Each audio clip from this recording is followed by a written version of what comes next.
중요한 나라들이 있는데 특히 이스라엘 땅 중심으로 볼 때, 또 성경의 역사로 통해 볼 때 이런 제국들이 있습니다. 아수르 제국, 성경에 구약에 나오죠. 아수르 제국. 순서적으로 보면 연대기적으로 아수르 제국이 있고 바벨론 제국이 있고, 익숙하지요? 아시리아, 바빌론, 그리고 페르시아 제국. 성경에 바사라고 기록된 페르시아 제국이 있고, 그리고 헬라 제국이 있습니다. 헬라 제국. 짧게 있었지만 헬라 제국이 있고, 그리고 유명한 로마 제국이 있습니다. 이게 성경의 역사에 많은 영향을 준 5개 제국들입니다. 그 중에 헬라 제국, 로마 제국과 관련된 얘기를 드리려고 합니다. 시간차가 좀 있죠. 헬라가 지중해 연안을 장악하고 있을 때가 있고, 그 뒤 로마가 또 제국을 차지하게 되고 그런 건데, 그리스의 스파르타 군인과 로마의 군인들은 군인의 명예를 대하는 방식이 달랐어요. 그 방식이 달랐어요.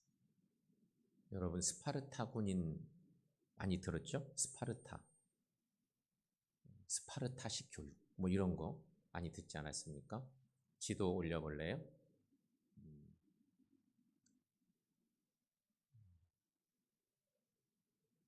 이 지도를 통해서 보면 이탈리아, 로마, 그리고 가장 가까이 있거든요.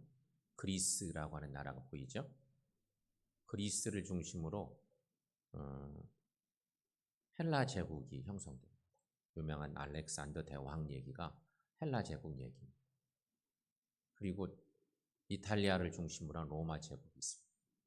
저 밑에 나라는 다 지중해 연안들인데, 그리스의 스파르타 군인과 로마의 군인들은 군인의 명예를 대하는 방식이다. 이게 역사적으로 유명한 얘기예요. 스파르타 사람들은요, 전쟁에서 패한 장군에게 패배의 책임을 집니다. 그래서 스파르타 군 장군들은 조국의 명예를 더럽혔다는 이유로 죽임을 당합니다.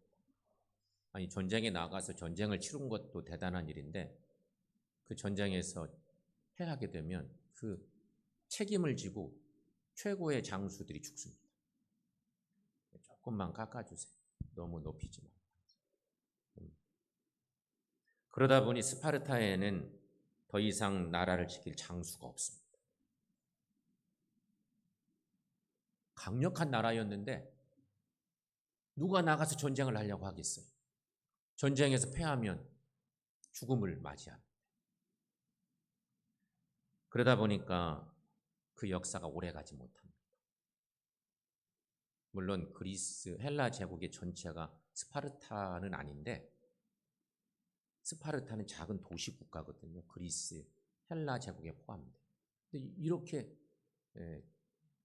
전쟁과 관련된 장수들을 이렇게 대한 것입니다. 그러나 로마는 달랐습니다. 그 후에 생긴 로마 제국은, 로마는 전쟁에 패한 장군에게 형벌을 내리지 않습니다.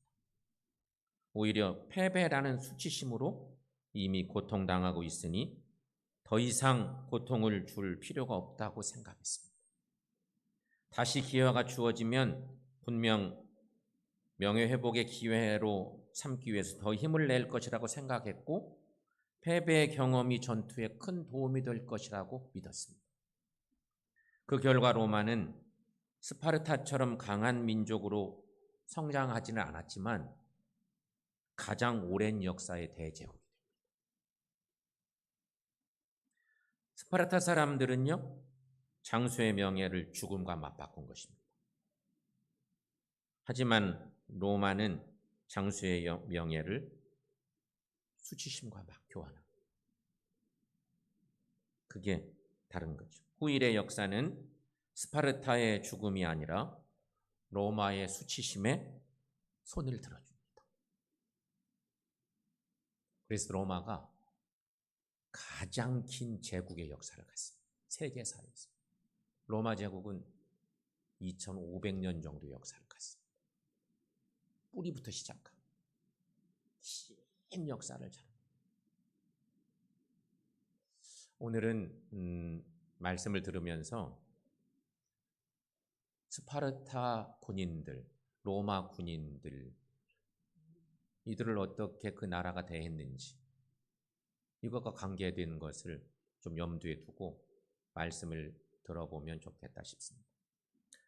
임상 심리학자 게르센 카우프만은 수치심을 영혼의 병이라 이렇게 정의했습니다. 모멸감 때문이든 실패 때문이든 수치는 자기 스스로에 의해서 경험되는 가장 쓰라린 경험이기 때문인 것입니다.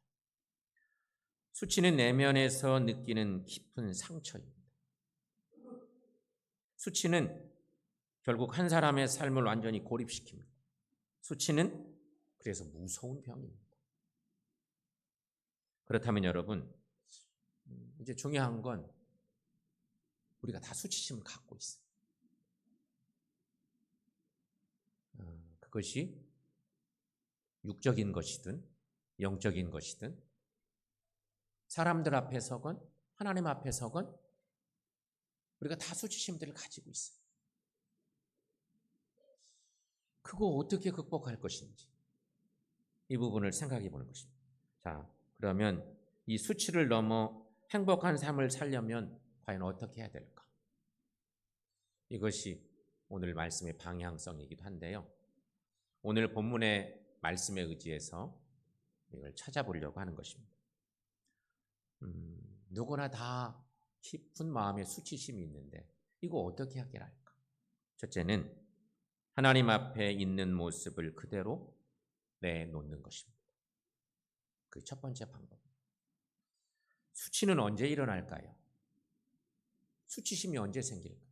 사람마다 좀 다르겠지만 일반적으로 이런 거죠. 수치는 자신이 꿈꾸는 이상적인 삶을 추구하지 못한 실패에서 생기는 병입니다. 또한 다른 사람들의 기대에 부응하지 못할 때 죄의식과 수치가 생깁니다. 그리고 자신의 평가와 다른 사람들의 평가가 만족스럽지 못할 때 수치심이 일어납니다. 이런 평가로 마음이 상합니다. 내 마음이 상하고 그러면 자연스럽게 내 자아가 손상을 입습니다. 우리 흔히 이런 얘기하죠. 나 이번 일로 얼마나 자존심 상했는지 몰라? 뭐 이런 얘기 할 때가 있죠. 다 그런 것이 관계된 거예요. 사람들의 평가로 내 마음이 상하고 내 자아가 깊은 손상을 입습니다. 그런데 여러분, 그걸로 끝나는 게 아닙니다. 문제는 수치가 자신이 다른 사람에게 노출되는 것으로 끝나지 않는 데 있습니다. 내 수치가 다른 사람들에게 노출되는 것, 그걸로 끝나지 않습니다. 수치는 자신을 자기 자신에게 노출시킵니다. 종종 우리가 이런 표현하죠. 정말 속상한 일 만났어. 너무 창피한 일을 만났어. 살다 보니 그런 치명적인 일을 내가 겪을 때가 있어. 그럴 때 내가 그냥 안절부절하는 거죠. 그럴 때 이런 표현을 씁니다. 거울 속에 있는 내 모습을 보기가 어렵다. 그럴 때 있죠. 거울 앞에 내 모습이 딱 보이는데 내 모습을 내가 보기가 두려워. 어려워, 마음적으로. 정말 힘들 때는 그런 것입니다. 수치는요, 자신을 볼 수 없을 정도로 고통 속으로 몰아갑니다. 수치를 느끼는 사람은 누구나가 다 본능적으로 자신을 보호하려고 합니다. 자신의 수치를 은폐하고 그것으로부터 도주하려고 하는 것입니다. 우리 속에 다 비슷한 마음들이 있습니다. 이것을 잘 표현해 놓고 있는 성경이 창세기의 아담과 하와의 얘기입니다. 우리가 그 얘기를 너무 잘 알죠.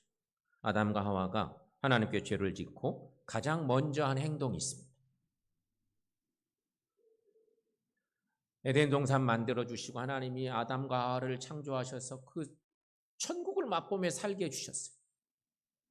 근데 아담과 하와가 결국 죄를 짓고 나니까 자기들도 모르게 본능적으로 한 행동이 있어요.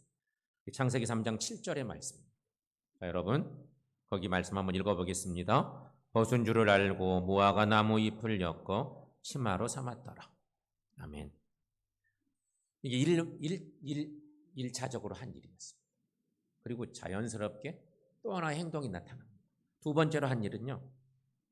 8절 말씀이 등장합니다. 거기도 함께 읽어보겠습니다. 여호와 하나님의 낯을 피하여 동산나무 사이에 숨은지라. 이렇게 죄를 지은 사람은 숨는 습관이 있습니다. 수치는 숨기고 싶은 거죠. 하지만 여러분 문제는 숨기고 은폐한다고 수치가 사라집니까? 본능적으로 그렇게 하지만 그게 사라져요? 숨길수록 마음의 갈등만 커집니다. 숨길수록 또 거짓말을 하고 숨기기 위해서는 결국 다른 사람을 비판하고 책임을 전가할 수밖에 없습니다. 내가 그렇지 않다고 얘기해야 되니까 숨기려는 행동들이 결국은 더 큰 문제를 일으킵니다. 다른 사람을 희생양으로 만들어냅니다. 하지만 여러분 이런 행위는 또 다른 불행을 낳습니다. 자기 죄를 가리려고 하다 보니까 괜히 멀쩡한 사람들 죄인 만들고 그 사람을 흠집 잡아서 나를 의롭게 만들려고 하다 보니까 더 큰 문제를 만들어내죠. 여러분 수치심을 극복하려면 거두절미하고 하나님 앞에 내 자신을 내놓아야 합니다. 그게 방법. 그게 성서가 전하고 있는 방법입니다. 오늘 본문의 말씀 속에서 볼까요? 오늘 본문 2절 말씀인데 자 여러분 함께 읽어보겠습니다. 나의 하나님이여 내가 주께 의지하여 싸우니 나를 부끄럽지 않게 하시고 나의 원수들이 나를 이겨 쾌가를 부르지 못하게 하소서. 아멘. 나의 하나님이여 내가 주께 의지하였사. 하나님을 온전히 신뢰하고 하나님 앞에 자신을 열어놓을 때 수치심은 치료받게 되어 있습니다. 하나님이 그런 죄 많은 당신의 백성들을 성경 속에 여기저기서 막 부르시는 내용들이 많습니다. 창세기에도 아까 읽은 아담과 하와의 얘기도 결국 그렇게 이제 불러내죠. 여러 성경 속에 하나님이 그렇게 당신의 백성들을 사랑으로 부르는 대목들이 많습니다. 구약에도 신약에도 많은데요. 그 중에 대표적인 말씀 하나, 하나님이 우리를 부르십니다. 이사야 1장 18절 말씀. 여러분 함께 읽어봅니다. 오라 우리가 서로 변론하자. 너희 죄가 주홍 같을지라도 눈같이 여질 것이요 진홍같이 붉을지라도 양털같이 희게 되리라. 하나님이 초청하시는 거예요.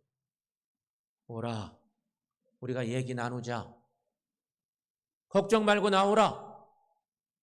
그 문제 가지고 꿍꿍거리지 말고 괜히 숨기려고 하지 말고 어서 나와라. 주님의 초청. 성도 여러분, 나의 수치심을 거룩하신 하나님 앞에 내어놓으시기를 축원합니다. 그게 방법입니다. 또 하나는 자기의 연약함을 고백하는 것입니다. 사람은 다 연약합니다. 하나님을 예배하는 우리가 하나님, 저는 하나님보다 뛰어난 것이 이것도 있고 저것도 있고 얼마나 많은지 몰라요. 너무 감사합니다. 이럴 사람은 없어요. 하나님 앞에 서면 누구나가 다 연약한 존재인데 바울은 이렇게 유명한 고백을 했어요. 약한 데서 강해진다. 바울의 고백. 바울은 믿음의 사람들 중에 아마 바울을 능가할 만한 믿음의 사람은 없을 것 같아요. 기독교 역사에서 바울 같은 위대한 믿음의 사람이 없어요. 똑똑한 거 말할 것도 없고 그에게 있는 여러 가지 갖춰진 여러 그런 것들도 다 귀한 거였는데 그가 그런 고백을 하는 거죠. 고린도후서 12장 9절 말씀에 있는 말씀입니다. 함께 읽습니다. 내 은혜가 내게 족하도다. 이는 내 능력이 약한 데서 온전하여 집니다. 그리고 이어지는 고백이 더 중요한 고백이 나옵니다. 이어지는 말씀에 보면 그가 고백합니다. 나의 여러 약한 것들에 대하여 자랑하리니 이는 그리스도의 능력이 내게 머물게 하려 합니다.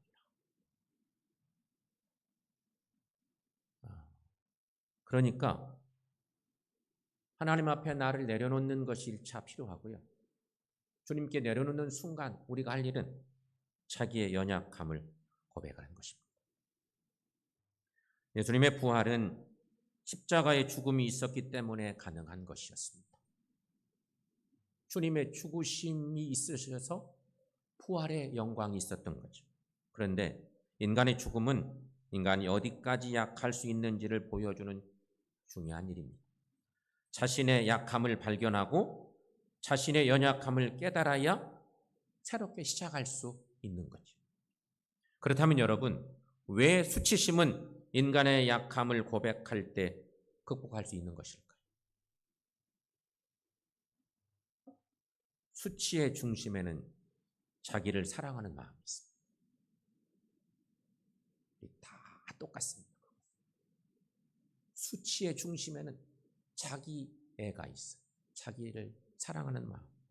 그런데 인간은 자기를 사랑하고 싶은데도 사랑할 수 없는 상황이 발생해요. 바울은 그래서 이런 표현을 씁니다. 로마서 7장 19절 말씀에서 내가 원하는 바 선은 행하지 아니하고 도리어 원하지 아니하는 바 악을 행하는 것. 바울은 완벽한 하나님의 사람인 줄 알았더니 우리와 똑같았어. 그도 역시 그런 갈등이 있었어. 그래서 이런 고백을 한 거죠. 여러분, 우리 마음속에는 갈등하는 두 자아가 있습니다. 율법에 관한 사람과 세속적인 사람은 이 두 자아가 서로 갈등을 일으킬 수밖에 없습니다. 그래서 바울은 두 자아의 갈등 속에 있는 자신을 향해서 또 이렇게 말합니다. 유명한 말씀. 로마서 7장 24절 말씀인데 함께 읽습니다. 오라 나는 곤고한 사람이로다. 이 사망의 몸에서 누가 나를 건져내리. 수치심은요, 두 자아 간의 갈등 때문에 생기는 것입니다. 이상적인 자아와 현실적인 자아가 분리되었을 때 수치심이 발생하는 것입니다. 따라서 이런 수치심은 두 자아가 서로 화해할 때 극복될 수 있습니다. 두 자아 가운데 하나가 다른 자아의 연약함을 받아들이는 그곳에 화해가 일어나는 것입니다. 그래서 유명한 신학자 폴 틸리는요, 인간 내부의 민감한 수치의 문제를 극복하는 길은 자신의 죄악을 수용하는 데 있다. 이렇게 알려줬습니다.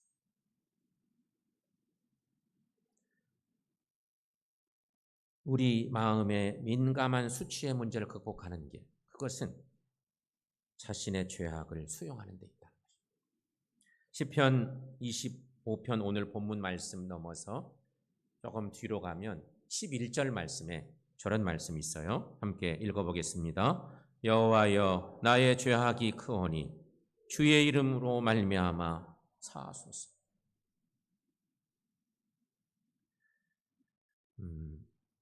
우리가 하나님 앞에 언제 나의 죄를 제대로 고백했습니까?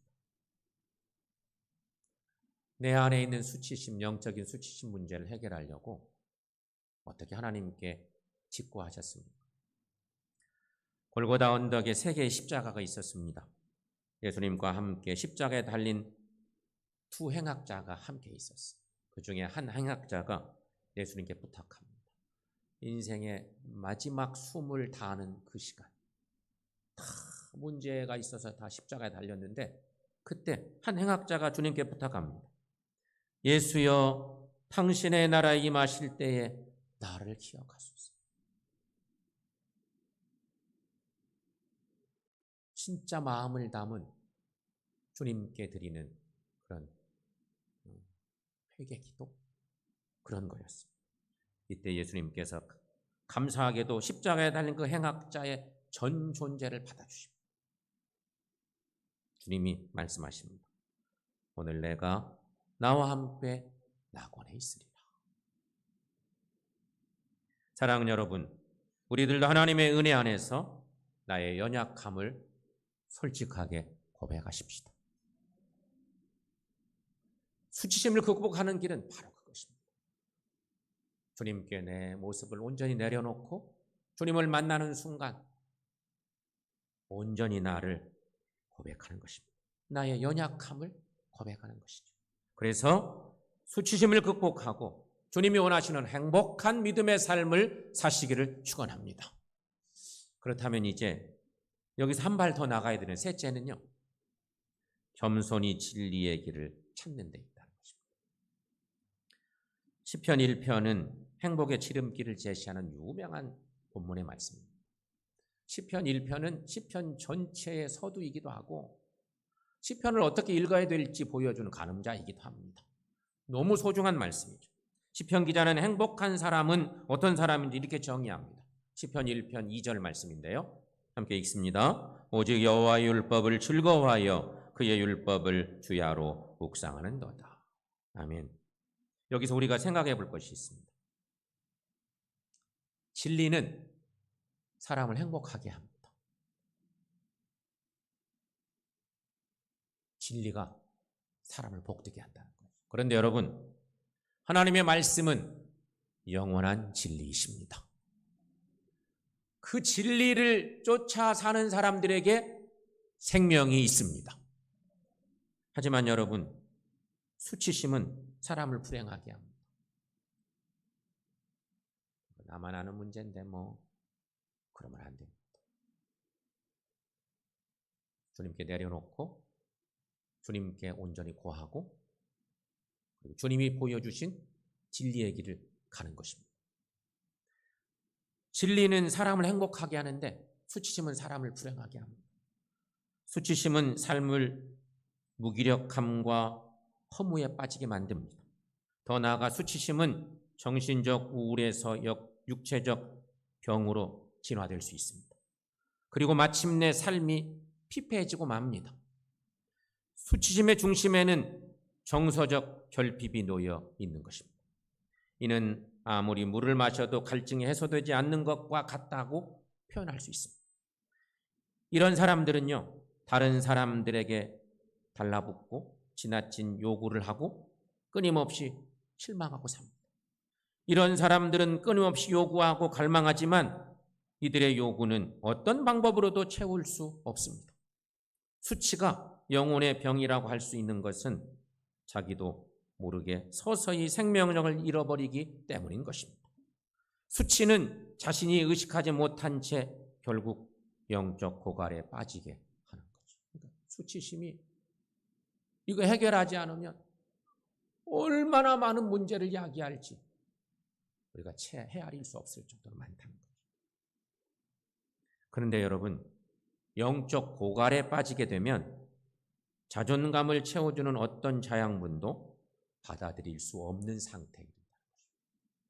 아무리 영양가가 있는 양분을 공급받으려고 해도 영적 고갈 상태에 빠지면 아무 소용이 없다는 것입니다. 수치는 자신의 부끄러움을 채우기 위해 동분서주합니다. 그러나 수치를 해결할 길이 없습니다. 세상적으로 아무리 채워도 채워지지 않습니다. 아무리 마셔도 갈증만 더 생기는 것입니다. 그런데 하나님이 말씀하십니다. 시편의 여러 말씀들 속에서 하나님의 말씀을 들려주십니다. 시편 31편, 시편 32편에 시작하는 말씀들인데, 자, 시편 31편 1절 말씀 함께 읽어보겠습니다. 여호와여, 내가 주께 피하오니 나를 영원히 부끄럽게 하지 마시고 주의 공의로 나를 건지소서. 아멘. 또 시편 32편 말씀 거기다 함께 읽습니다. 허물의 사함을 받고 자신의 죄가 가려진 자는 복이 있도다. 아멘. 사랑하는 성도 여러분, 우리의 수치를 피하는 길 하나님께 있습니다. 하나님의 말씀에 있습니다. 그러므로 진리의 길 걸어가고 주님 말씀으로 삶을 사는 우리 모두가 되시기를 축원합니다. 오늘 본문의 말씀에서도 수치를 당하지 않는 길을 제시합니다. 그 길은 오늘 본문 4절 말씀에 보면 여호와여 주의 도를 내게 보이시고 주의 길을 내게 가르치소서, 이렇게 말씀하고 있습니다. 수치를 당하지 않는 길은 주의 도, 주의 길에 있습니다. 수치는 오직 하나님의 말씀으로만 채워질 수 있다는 것입니다. 진리의 말씀, 그 길을 따라 수치의 문제를 해결하는 우리 모두가 되시길 축원합니다. 예수님은 복음 사역을 감당하실 때 사마리아 수가성에 들리신 적이 있었습니다. 그날이 한낮이었습니다. 태양볕이 쨍쨍 내리치는 한 12시쯤 된 시간이었습니다. 제자들은 다 먹거리 준비하러 가셨고 주님만 남았습니다. 그때 수가성에 살던 한 여인이 우물가에 왔습니다. 그 여인은 동네 사람들 누구나가 다 손가락질하던 수치심으로 쪄들어 있었던 여인이었습니다. 그가 주님을 만났습니다. 그 여인에게 예수님이 이렇게 말씀하십니다. 오늘 요한복음 4장에 있는 말씀인데 13, 14절 말씀입니다. 여러분 이 말씀 함께 읽어보겠습니다. 이 물을 마시는 자마다 다시 목마르려니와 내가 주는 물을 마시는 자는 영원히 목마르지 아니하리니 내가 주는 물은 그 속에서 영생하도록 솟아나는 샘물이 되리라. 아멘. 수가성 여인이 수치심으로 그냥 쪄들었던 여인이었다면 여러분, 우리는 어떻습니까? 지금 요즘 나는 어떻습니까? 내겐 어떤 수치심이 있습니까? 어떤 육적인 수치심이 있습니까? 아니면 어떤 영적인 수치심이 있으십니까? 우리가 알아요. 주님은 더 잘 아실 거예요. 그거 해결해야 돼. 그래야 건강한 영적인 삶을 살 수 있어요. 성도 여러분, 수치심을 극복하고 행복한 삶을 살기를 원하십니까?